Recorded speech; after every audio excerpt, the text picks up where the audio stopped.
দার্জিলিং যাওয়া মানে রাজ্যের বাইরে কোথাও যাওয়া নাই, এই রাজ্যেরই একটা অংশে যাওয়া। সেখানে রাজভবনও আছে। গোর্খাল্যান্ড প্রসঙ্গে এভাবেই নিজের মত ব্যক্ত করলেন রাজ্যপাল জগদীপ ধনখড়। তার কথায় দেশ এগিয়ে চলেছে। 70 বছরে যা হয়নি, সেই জম্মু কাশ্মীরে যদি 370 ধারার বিলুপ্তি হতে পারে, অযোধ্যায় রাম মন্দির প্রতিষ্ঠার সূচনা হতে পারে, তাহলে উত্তরবঙ্গের যাবতীয় সমস্যার সমাধান সম্ভব।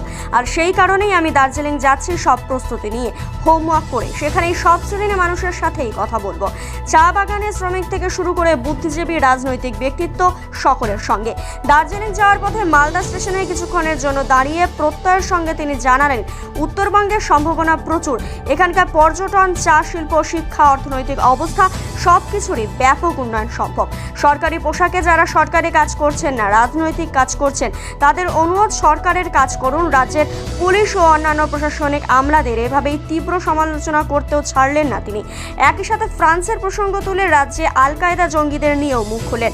পাশাপাশি তিনি জানান, রাজ্যে করোনার আবহে এবার দুর্গাপুজো যেমন জাঁকজমকপূর্ণ হয়নি, কিন্তু আগামী দিনে মহা আড়ম্বরে পালিত হবে পুজো। আজ মালদা স্টেশনে তাকে সংবর্ধনা দেন উত্তর মালদ সাংসদ খগেন মুর্মু সহ অন্যান্যরা। মালদা থেকে বিশ্বজিৎ মমন্ডলের রিপোর্ট, প্রভাতী স্তাতুরশা, সবসময়। State of West Bengal is very important for railways, and railways are more important for state of West Bengal. Our railway minister Piyush Goyal is doing much for us, and that will transform the area. I have no doubt about it. Sir train का सफर कैसा रहा? सफर कैसे रहा sir? लोगों पची ना? My greetings to all of you. We have had a great festive season. बहुत ही संकट के हालात, कोविड ने इस बार हमारी फेस्टिविटीज के ऊपर काफ़ी अंकुश लगाया है। कलकत्ता उच्च न्यायालय ने बहुत अच्छा निर्देश देकर हालात को काफ़ी काबू में किया है। पूजा में कोई कमी नहीं आई है, फेस्टिविटी में कुछ कमी आई है।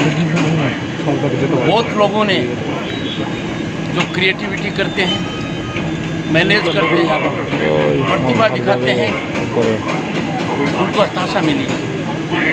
अगली बार ऐसा नहीं होगा। अगली बार दुगने जोश के अंदर मनाई जाएगी। तब कोविड नहीं रहेगा। कोविड का संकट विश्व पर है, देश पर है, प्रांत पर है। आप सबसे यही गुजारिश करूँगा, बेपरवाह मत होइए। थोड़ी सी लापरवाही बहुत बड़ी परेशानी में डाल सकती है।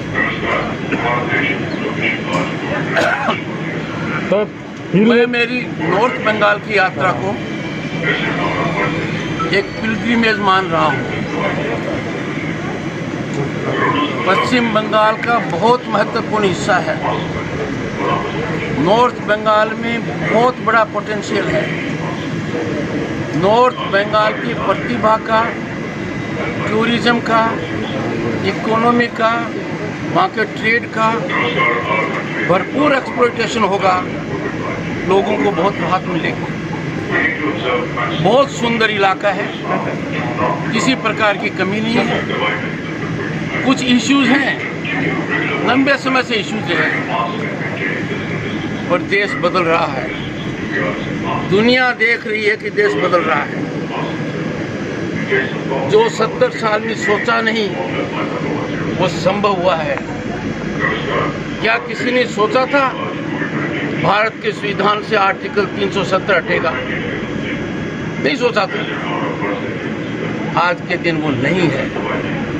मतलब एक दृढ़ निश्चय है, दृढ़ संकल्प है। देश बदल रहा है, दुनिया देख रही है, भारत बदल रहा है। We must always keep our nation first.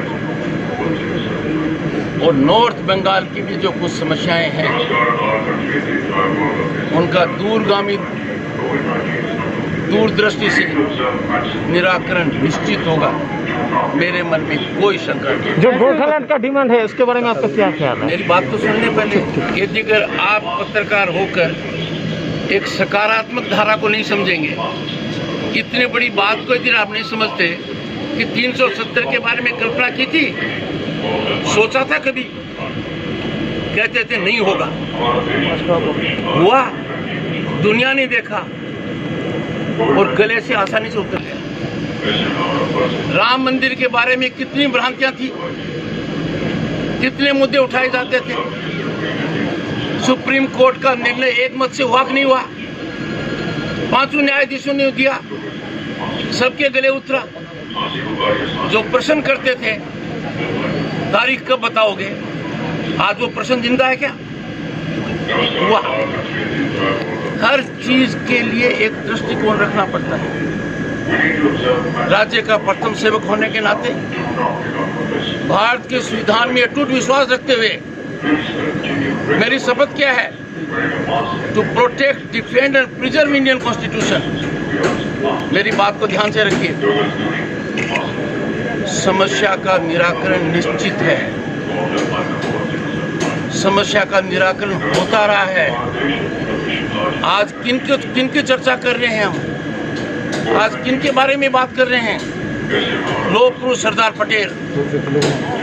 कितनी कष्टदायी स्थिति में उन्होंने कार्य किया था, सफल हुआ, कुछ बचा, वो पूरा हो रहा है, होगा। मैं पहले भी नॉर्थ बंगाल 3 बार जा चुका हूँ, पर दार्जिलिंग पहली बार जा रहा हूँ। दार्जिलिंग जाना पश्चिम बंगाल के राज्यपाल का दूसरी जगह जाना नहीं है। दार्जिलिंग में पश्चिम बंगाल के राज्यपाल का राजभवन है। मैं मेरे एक कार्यालय से दूसरे कार्यालय में जा रहा हूँ। That is why I call it a constitutional pilgrimage to North Bengal, which is very, very important part. वहाँ का जो पोटेंशियल है, जो प्रोस्पेक्ट्स है, जो देश और दुनिया में हमें नाम दे सकते हैं, उसके बारे में चर्चा करूँगा, लोगों से करूँगा, टी गार्डन के वर्कर से करूँगा, टी गार्डन में स्टेक होल्डर से करूँगा। वहाँ का टूरिज्म कैसे बढ़े, कनेक्टिविटी कैसे आगे जाए। लोगों का मन यदि किसी बात के लिए चिंतित है, वो उद्वेलित है, वो रास्ता चाहते हैं, उनकी बात को समझा जाएगा, सामान्य आदमी से समझा जाएगा, इंटेलेक्चुअल से समझा जाएगा, कल्चरल गहराई से देखूंगा। चांसलर होने के नाते बहुत से विश्वविद्यालय हैं, उनके वाइस चांसलर से चर्चा करूंगा। मैं बहुत बड़ी उम्मीद, तैयारी और होमवर्क के साथ जा रहा हूँ, and I am very sure about it. Things will change. ऐसा कोई कदम देश और प्रांत में नहीं हो सकता जो रूल ऑफ लॉ के खिलाफ है, जो संविधान के विपरीत है। क्यों? यदि अगर आप कानून के खिलाफ काम करेंगे, संविधान के खिलाफ काम करेंगे, तो देश और प्रांत में डेमोक्रेसी खतरे में पड़ जाएगी। राज्य का प्रथम सेवक होने के नाते पहले हाथ जोड़कर गुजारिश करता हूं सबसे, खास तौर से सरकारी अधिकारियों से, बड़े सरकारी अधिकारियों से, please be public servants, don't be political servants. You cannot be allowed to be political servants. Your conduct does not allow you to be political servants. The moment you become political servants, you commit major misconduct. और आप democracy की आत्मा पर बहुत बड़ा कुठाराघात करते हैं। Public servant का चोला पहनकर पॉलिटिकल काम करना, ऐसा मेरी आंखों के सामने हो रहा है। कुछ लोग तो समझ गए हैं, कुछ समझने में देरी कर रहे हैं। जो देरी कर रहे हैं बहुत बड़ी गलती कर रहे हैं।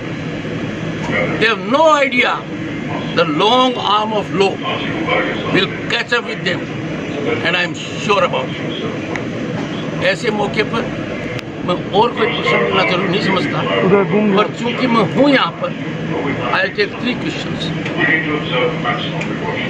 गोरखालैंड के बारे में अगर दिल्ली दार्जिलिंग जा रहा है, गोरखालैंड का डिमांड बहुत पुराना है, क्या बोलेंगे इस बारे में? लोग यही सवाल है, एक ही सवाल। और एक कोई क्वेश्चन लोग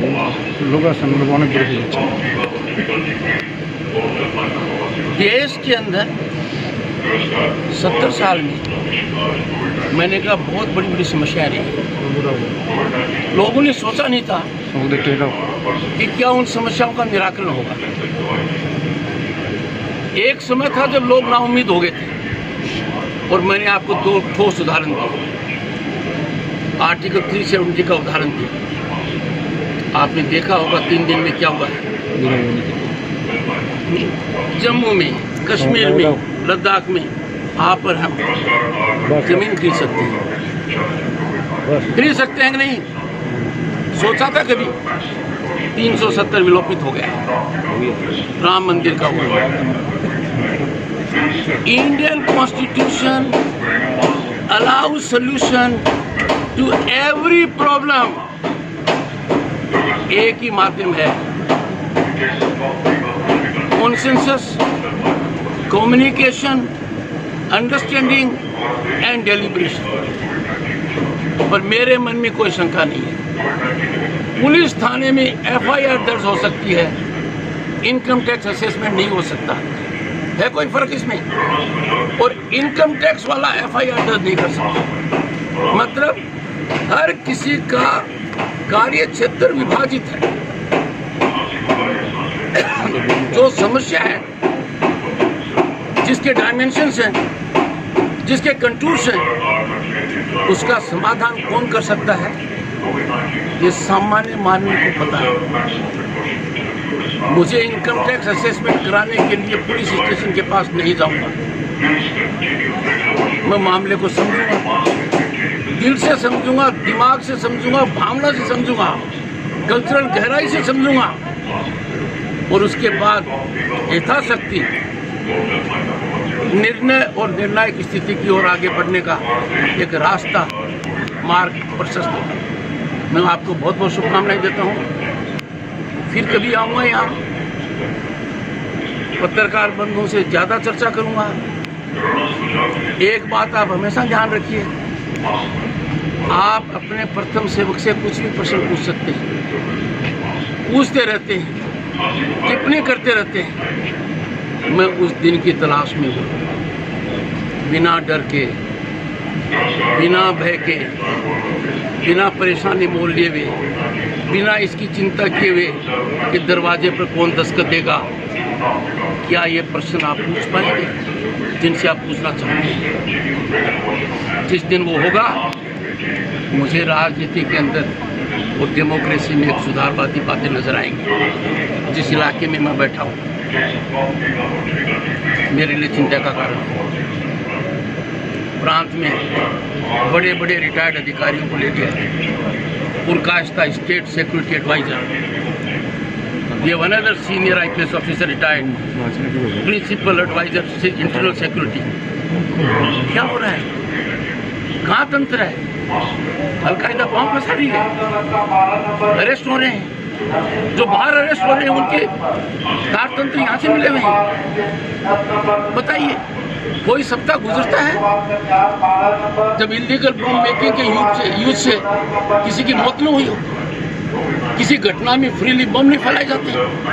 निकलता है क्या? कोई सप्ताह निकलता है जब बर्बरता का तांडव नृत्य नहीं दिखाई देता हो, पॉलिटिकल किलिंग्स का? ये सब अपना, मैं जनता को नाउम्मीद नहीं कर सकता कि we can't of fair polls, we shall of fair polls, कम वोट में we will of fair polls, we will of violence free polls. अब ऐसी स्थिति नहीं करने देंगे कि सरकारी वाहन, सरकारी दफ्तर, चाहे पुलिस स्टेशन हो, राजनीतिक काम के लिए उपयोग में नहीं ला जाएगा।